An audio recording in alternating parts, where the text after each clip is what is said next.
Sveiki žiūrovai, labai malonu jūs šiandien matyti ir mes nusprendėme padaryti naują rubriką Jūsų klausimai ir mano atsakymai.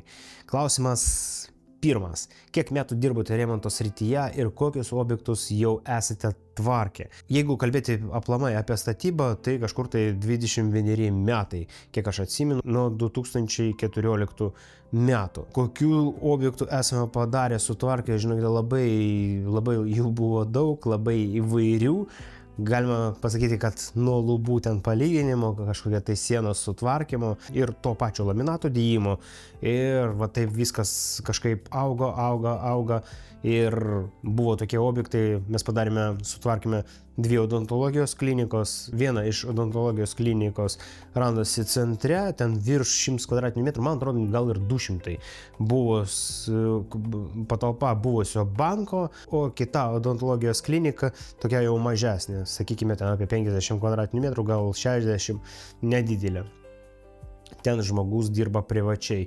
Tada darėme įvairius objektus ir tą patį tik tai vonę tualetą tvarkėme ir būtent vieno kambario kažkokią tai patalpą arba kažkokios tai mažas patalpas, o taip pat buvo ir didelių objektų, kur reikėjo, daleiskim, tik tai glaistyti ir dažyti. Tai buvo ir ofisai, žodžiu, įvairių, labai daug kotedžų, namų.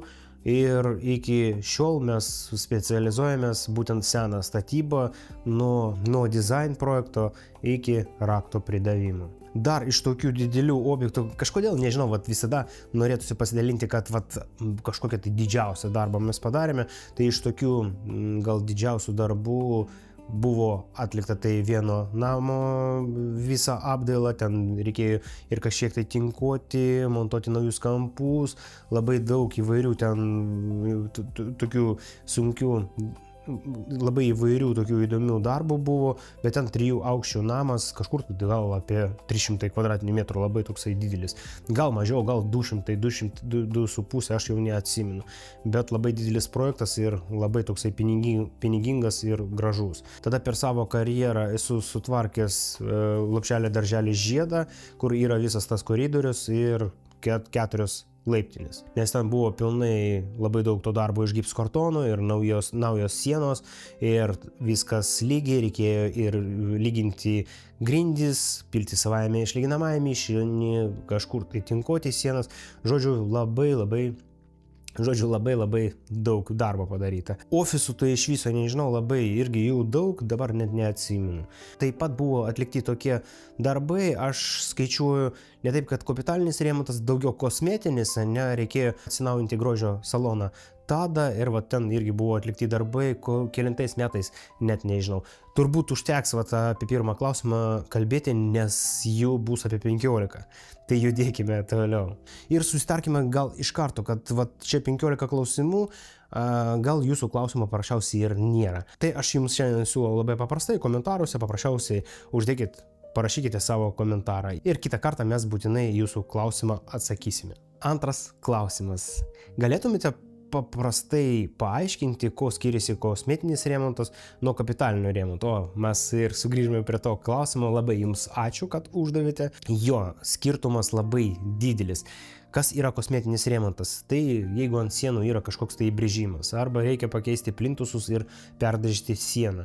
Tai yra ir skaitosi kosmetinis remontas, arba su laiku, ten praėjo 10 metų, reikia atsinaujinti lubas ir paprasčiausiai jas išdažyti. Tai mums reikia užkloti popierių, išdažom ir viską sutvarkom ir pridodam objektą. Čia yra kosmetinis remontas.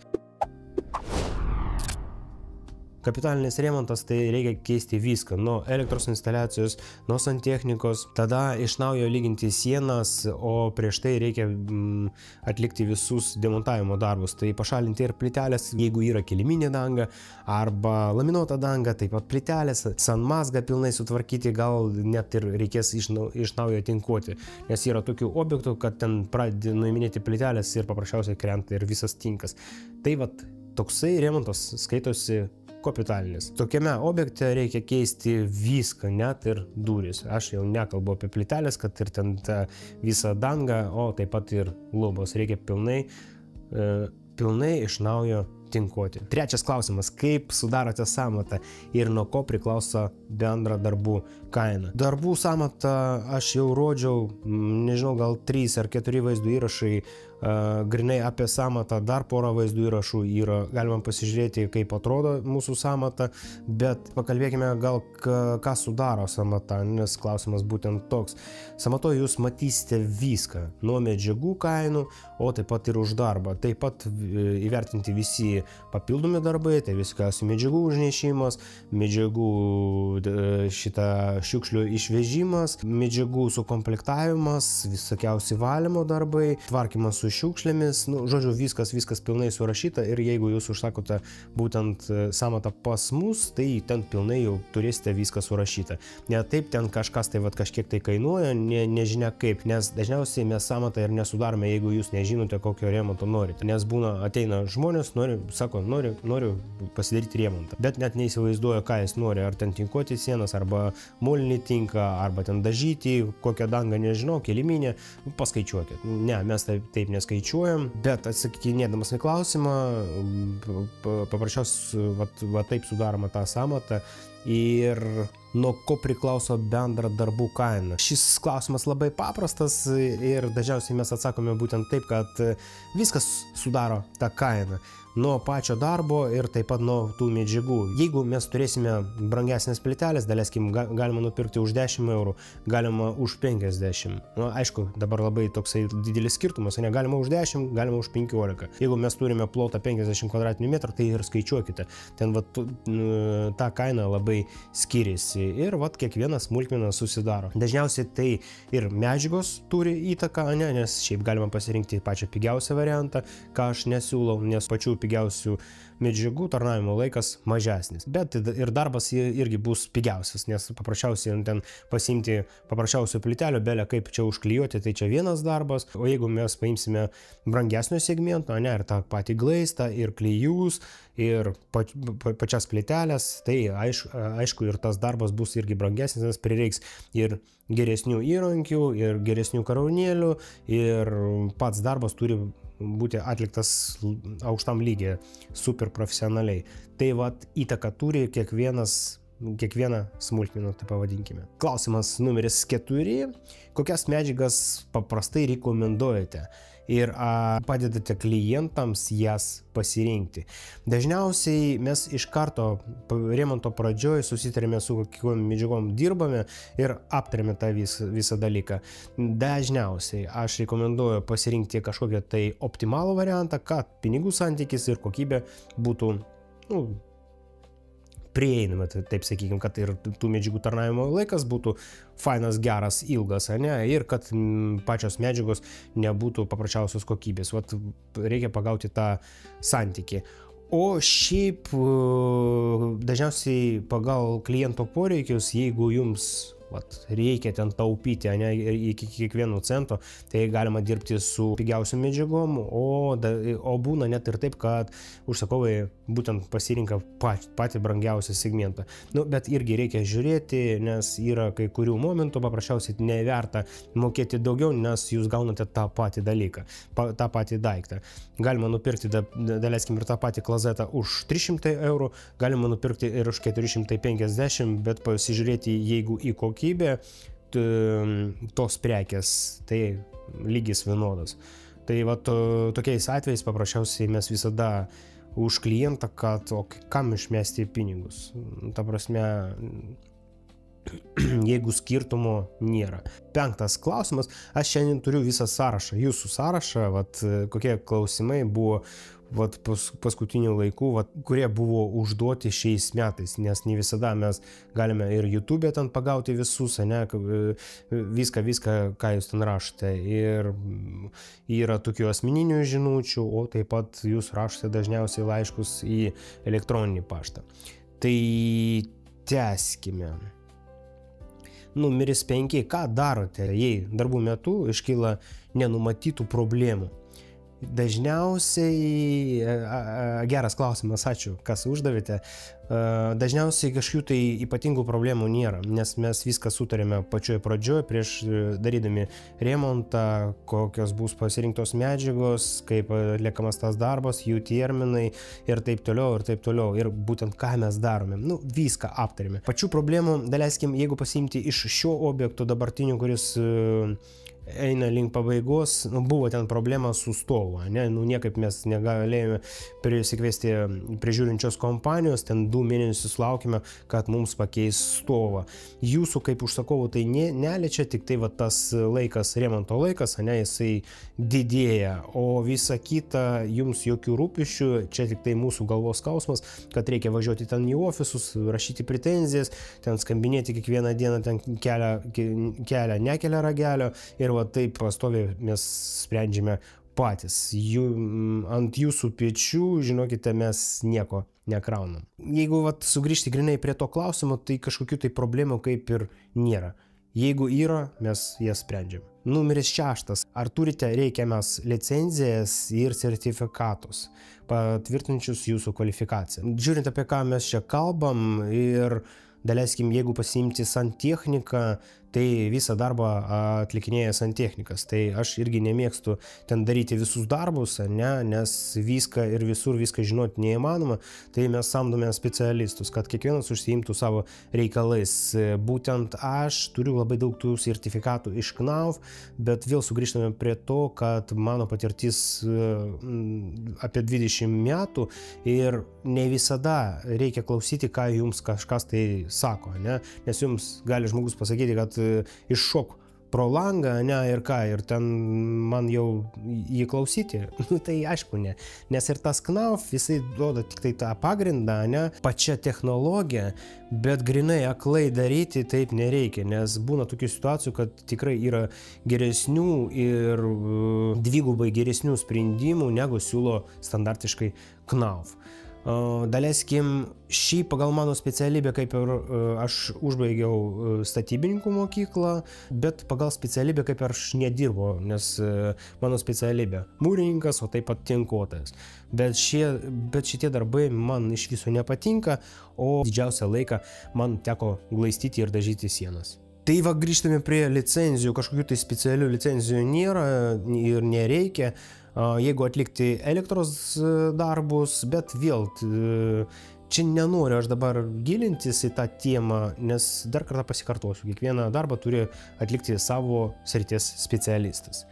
Visas licenzijas kiekvienas žmogus turi, kas su kuo mes dirbam, visada pasižiūrime, ar jisai teisiškai gali dirbti, atlikinėti šios darbus, ar ne, ar paprasčiausiai ten nori kažką tai uždirbti ir paskui žmonės dingsta ir net nėra kažkokios tai garantijos. Tai mes tokiu keliu neeiname. Ačiū Dievui. 7. klausimas. Ar suteikėte garantiją atliktiems darbams ir kaip užtikrinate kokybę?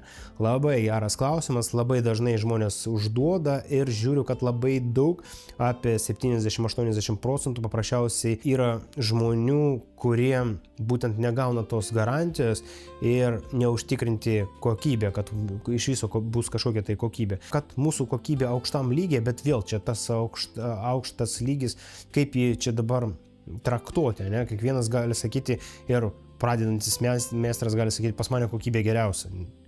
Bet tam yra specialūs standartai, jau 100 metų, man atrodo, visi žino, jeigu ką galima pasiskaityti. Ir pas mūsų YouTube platformoje, daleiskim apie sienas, yra visi mūsų standartai surašyti. AS1, AS2, AS3, AS4, AS5 ir kuom jie skiriasi. Jeigu laikytis iš karto tų standartų, daleiskim, mes sutarėme, kad sienas darome pagal AS3 standartą, tai vat ir mūsų kokybė užtikrinta būtent, kad bus atliktas remontas būtent vat pagal šitą standartą. Ar suteikėte garantiją? Taip, suteikėme garantiją, net ir komercinę, nes dažniausiai visi duoda tą pagrindinę garantiją 2 metų, bet ir taip ne visi, ne? Nes kad gauti garantiją, jūs turite pasirašyti sutartį, kad žmogus atliko būtent šį darbą ir kad bus suteikta garantija, turi būti raštiškai parašyta ir turi būti parašai. Jeigu parašų nėra, irgi garantijos jūs negausite. Pas mus garantija, vėl sugrįžtame prie to, 5 metai, jeigu atšoks plytelės, nes būna tokių vat momentų ir aš su to susidūręs ne vieną kartą, kad jo mes klijuojam ten super, viskas gerai. Aš viską suprantu, nes yra žmonių, kurie tik tai pradeda, kurie ten paklijavo tos plytelės gal porą metų, 3 ir neturi didelės patirties. Būna, kad atšukinėja tos plytelės, bet ne visi paskui važiuoja ir ištaiso. Nes dažniausiai būna taip, kad reikia paprasčiausiai investuoti pačiam ir tvarkyti pačiam. Dar kartą sugrįžtame, kaip užtikrinama kokybė. Tai yra YouTube platforma, jūs galite pasižiūrėti, kokie darbai yra atlikti ir jeigu yra kažkokių tai problemų, mes net neslėpiam. Paprasčiausiai viską parodom, kad taisom. Pasižiūrim, ten plytelės paprasčiausiai nelygiai sudėtos. Viskas išardom ir viską pasidarom, ištaisom, padarom naujai, kad būtų viskas tvarkingai, kad nebūtų paskui kažkokių tai problemų. Nes mes interesuoti, kad jūs gyventumėte laimingai ir kai atliktas remontas, ta prasme, kai mes padarėme remontą, kad jūs gautumėte malonumą. 8 klausimas, kaip planuojate darbų grafiką ir kiek laiko paprastai trunka standartinis projektas. Kažkokio tai super ten grafiko tokio nėra, bet apie laiką ir kiek trunka tas objektas, aš galiu tai pasakyti, kad dažniausiai, aišku, kažkokia tai apgavystė, ten sako, kad 2 kambarių butą žmonės gali sutvarkyti per porą mėnesių. Jeigu tokių yra, būtinai palikite savo telefono numerius, mes būtinai su jumis susisieksime ir pritrauksime jūsų į mūsų komandą. Nes dažniausiai tokio bajerio paprasčiausiai neįmanoma įvykdyti, nes vien tik pasidaryti projektą kažkur tai porą mėnesių reikia, pilnas darbas sutvarkyti 2 kambarių butą, tai 4-6 mėnesiai ir plus visi tvarkymo darbai, net ten baldų užvežimas ir taip toliau ir taip toliau. Nes ir dabar šiam laiko mes turim 3 kambarių, nauja statyba, tai beveik visi metai praėjo, nes suremontuotas buvo būtas kažkur tai pusę metų ir dar kol ten baldai, kol tas, užuolaidos, kad paprasčiausiai įgyvendinti pilnai projektą, tai ten metus laiko prireikė. Dar kartą pasikartuoju, jeigu yra žmonių, nes aš jaučiu, kad gal atsiras tokių, sakys, kad o ką ten tvarkyti 2 kambarių butą, taigi čia per mėnesį galim pasidaryti. Tai mielai prašom, palikite savo telefono numerius, mes su jumis tikrai susisieksime. 9 klausimas, kaip palaikote ryšį su klientais remonto metu, kaip dažnai teikite atnaujinimus ir kaip su jumis susisiekti, jei kyla klausimų. Iš karto pradėsime gal nuo galo. Jeigu yra klausimų, tai be problemų. Daleiskim, vyksta jau objektas, mes turime susitarimą, viskas susitarė, yra techninis planas, bet kada jūs galite susisiekti bet kuriuo jums patogiu būdu arba parašyti elektroninį paštą, bet geriau paprasčiausiai paskambinti ir viskas. Bet dažniausiai aš mėgstu susirašinėti, kad turėti pilną informaciją, kokie buvo priimti sprendimai ir gal ir toliau tai bendrai turėti visą informaciją. Nes jeigu pakalbėjus telefonu, galima kažkaip ir trupučiuką kitaip suprasti, nes paprasčiausiai, jeigu mes skaitom žinutę, tai mes galim dar apgalvoti, arba vis dėlto šitą sprendimą padarom, arba pasižiūrėsime ir rasime dar kažkokių tai išeičių, yra laikas. Ta prasme jau, kai šnekama, tai viskas vyksta greitai, sprendimas priimamas irgi labai greitai, kas nėra gerai. Statybose paprasčiausiai nėra kur skubėti. Tai grįžtame prie to klausimo, kad bet kurio jums, yra kažkoks tai labai skubus klausimas, tai aišku, be problemų visada jūs su mumis suskambinsite. Kaip palaikote ryšį su klientais remonto metu? Jau atsakiau, bet ne visiems to reikia. Paprasčiausiai, jeigu jūs toli gyvenat, tai be problemų. Kai pasakysit, galėsim ir dažniau. Bet jeigu vyksta glaistimas, tai ten po savaitės jūs nieko nematysit. Kaip yra balta, taip ir yra balta. Nebus kom pasidalinti. O šiaip problemų nėra. Grįžtame prie to, kad susitarsime ir turėsite pilnai visą informaciją.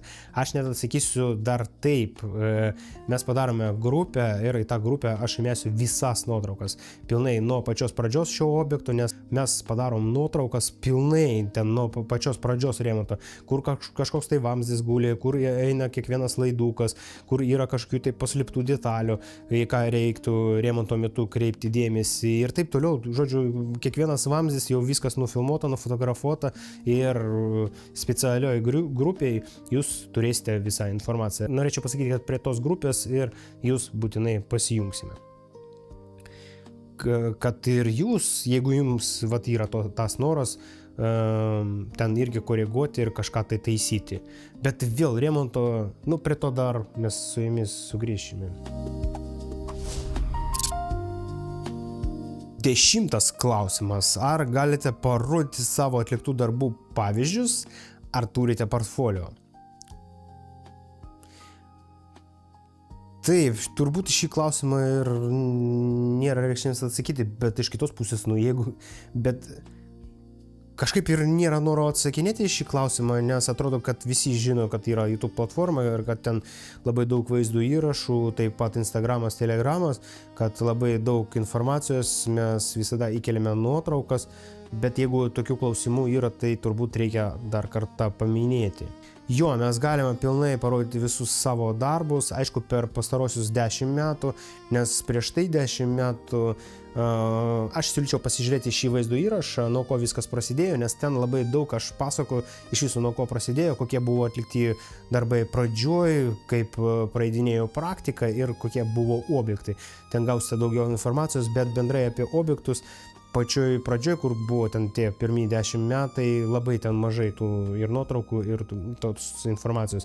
Bet visą kitą jūs galite pasižiūrėti ir mūsų Instagramą, o daugiausia aš jau pradėjau kurti visus vaizdo įrašus, rodyti ir dalintis informaciją apie objektus, kur grinai jūs galite matyti ir gyvai, kaip ten viskas vyksta ir iki kokio taško mes daeiname, kaip priduodame tą būtą, tos būtus ir kaip atrodo mūsų remontai, kokią suteikime kokybę, o taip pat ir ten kalbame apie garantiją.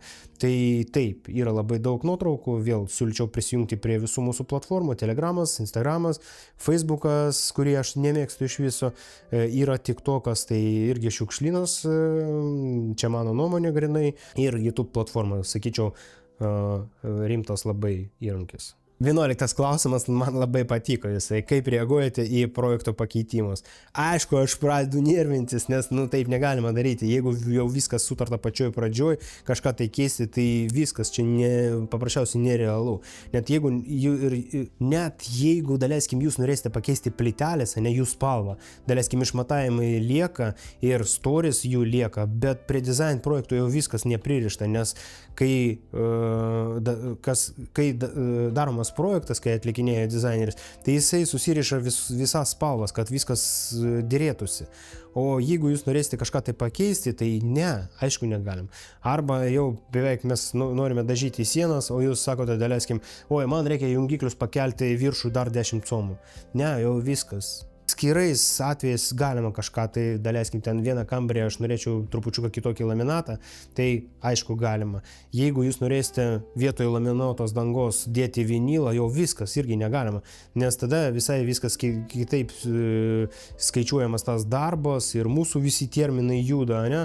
Ir ten bus daugiau tų darbų ir daugiau išlaidų, kad mums sumontuoti vietoj laminuotos dangos, daleiskim vinilą, mums reikia pakelti grindis, o ten reikės pilti savaime išlyginamąją mišinį. Tai vėl laikas ir pinigai, medžiagos, jų parinkimas, atgabenimas į objektą, užnešimas, o taip pat pats darbas ir šiaip dažniausiai mes paprasčiausiai prieš. Viską reikia spręsti pačioj pradžioj, prieš darydami remontą. O ne, šiaip ir logiška, ne, jūs patys sutiksit, kad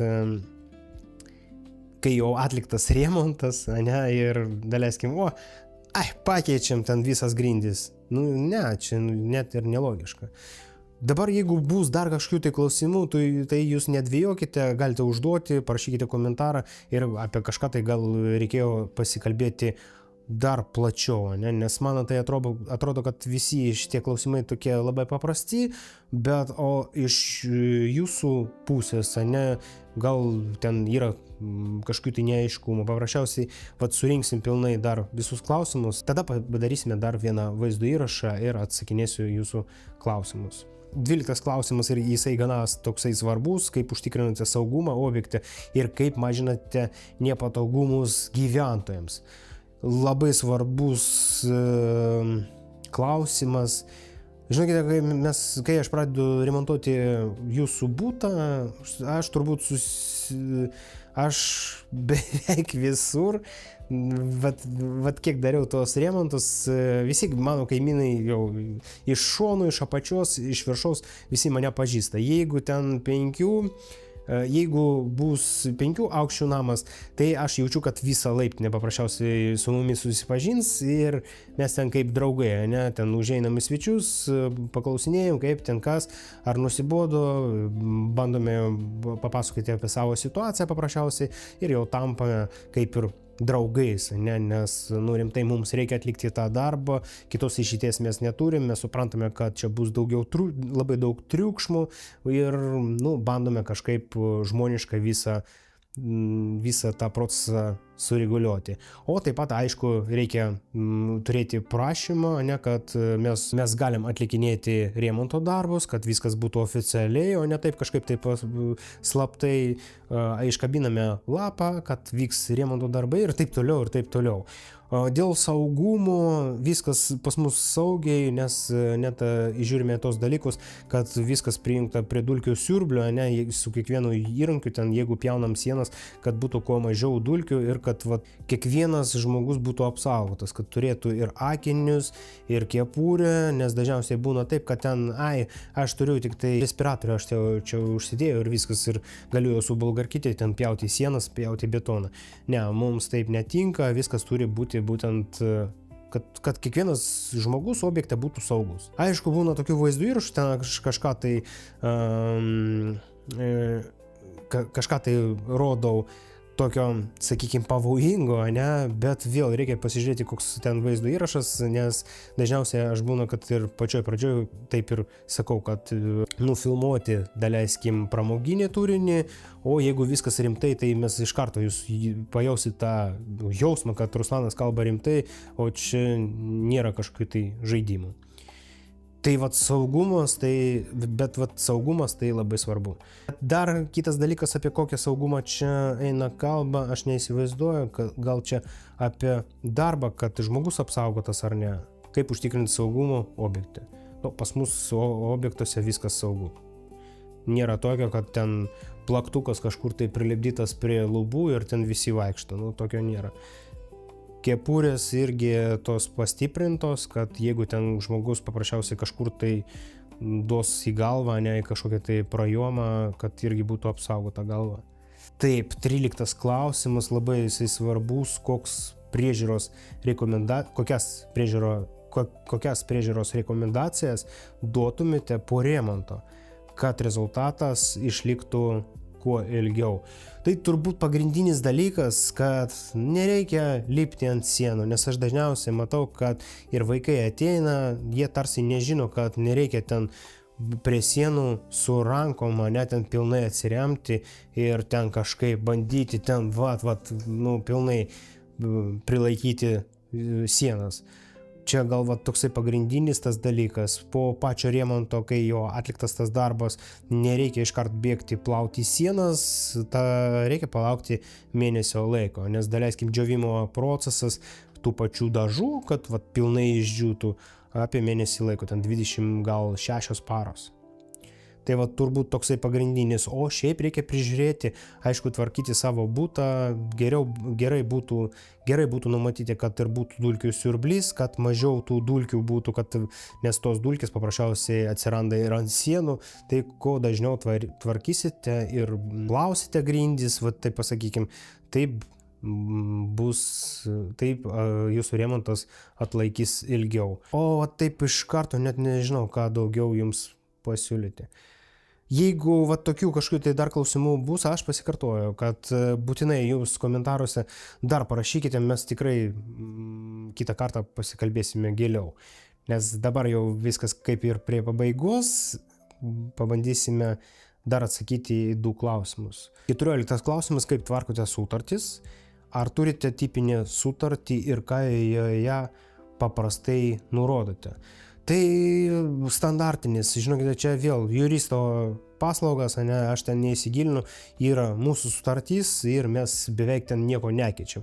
Tik taip su laiku pasižiūrim, jeigu yra kažkokių tai iškilo ginčių, bet ko dažniausiai, ko beveik nėra, ko, sakyčiau, kaip ir nėra. Yra kažkokių tai neišspręstų klausimų, daleiskim ten kažkokių tai detalių, mes paprasčiausiai objektą užbaigiam ir kažką tai trupučiuką koreguojam tą sutartį, bet galėčiau pasakyti, kol kas kaip yra sudaryta ta sutartis ir visiems viskas tinka ir mūsų užsakovai apsaugoti, ten aprašyta visa garantija ir nurodyta pilnai visos mūsų pareigos, ką mes turime atlikti.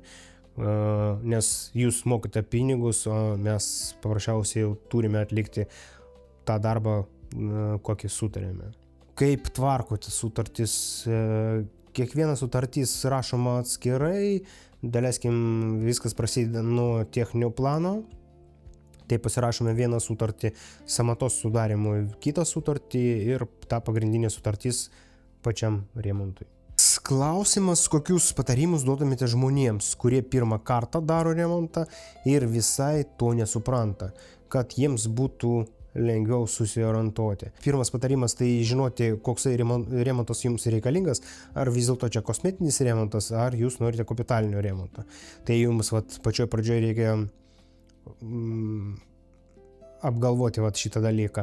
Tada kitas dalykas, jeigu jau ruoštis remontuoti būtą, jau nusprendėte, kad tai kapitalinis remontas, tai pasidaryti techninį planą ir dizain projektą, kad viską matyti, kaip čia jūsų remontas atrodys ir su kokiom medžiagom bus atliktas visas darbas, o tada jau skaičiuoti sąmatą. Vat tokie etapai. Nes jeigu kosmetinis remontas, tai kaip ir viskas paprasta, nes viskas jau savo vietoje, jūs matote, kaip viskas yra, jums reikia tik tai atsinaujinti, ten kažkaip panaikinti įbrėžimus, arba ten pakeisti laminuotą dangą. Čia aš skaičiuoju, kad yra kosmetinis remontas ir paprasčiausiai tada galima jau iš karto sudaryti tą sąmatą. Bet jeigu kapitalinis remontas, tai būtinai žingsnis numeris pirmas apsispręsti, koksai pas jūs remontas. Jeigu kapitalinis, tai antras žingsnis techninis planas, jeigu design projektas, tai irgi reikalingas, jeigu ne, jūs jaučiate, kad galėsite ir be jo, galima jo nedaryti. Tada trečias, tai sudaryti sąmatą ir parinkti gerą rangovą, kad darbas būtų pilnai atliktas. Nes daleiskim, jeigu jūs samdysite ten vieną kitą žmogų, gali būti taip, kad jūs negausite nei garantijos, nei bus suderinti visi darbai, nes visas darbų remontas turi būti vienodas mechanizmas. Nes daleiskim, jeigu jūs pradėjote bendrauti su dizainerė, tai reikia pasikalbėti su ją, gal tas dizaineris turi ir savo komandą, kad vėl pasikartosiu, kad tas mechanizmas veiktų drauge. Tai šiandien turbūt tokie patarimai, jų užteks, nes nenoriu jūsų apkrauti, ir bla bla bla labai daug tos informacijos. Jeigu prireiks giliai apie kažką tai pakalbėti, vėl komentaruose parašykit, kad domina toksai klausimas. Arba bendrai paprasčiausiai užduokit klausimą ir viskas. Mes surinksime visus klausimus ir pasidarysime antrą vaizdo įrašą. Tokia rubrika šiandien. Jūsų klausimai ir mūsų atsakymai. Gavosi pirmas vaizdo įrašas štai taip kažkaip. Nuo savęs noriu palinkėti jums labai gerų, gražių, kokybiškų remontų, labai daug laimės, sveikatos. Jeigu patiko šis vaizdo įrašas, būtinai uždėkite gerą didelį patiktuką ir nepamirškite prasinumeruoti šį kanalą, kad gauti iš mūsų dar daugiau naudingos informacijos. O taip pat galite pasiūlyti ir šį kanalą pasižiūrėti jūsų draugams. O šiandien iš manęs tiek, dar kartą laimės, sveikatos, nepamirškit kito vaizdo įrašo, nes mes su jumis pasimatysime jame. Viso, iki sekančio. Sėkmės remontuojant. Čiau.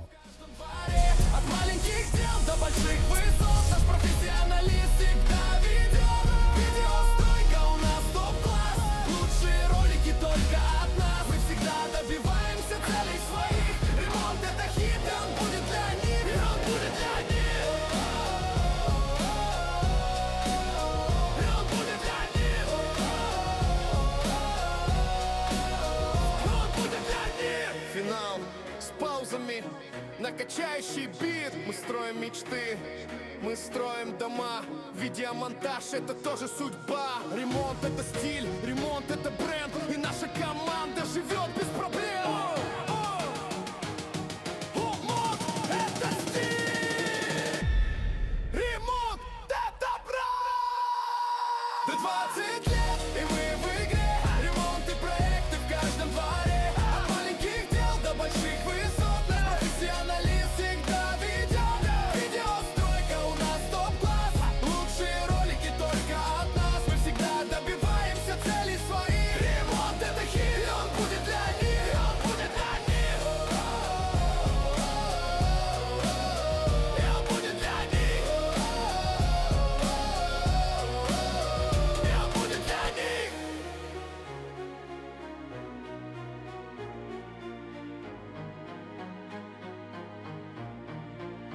И он будет для них.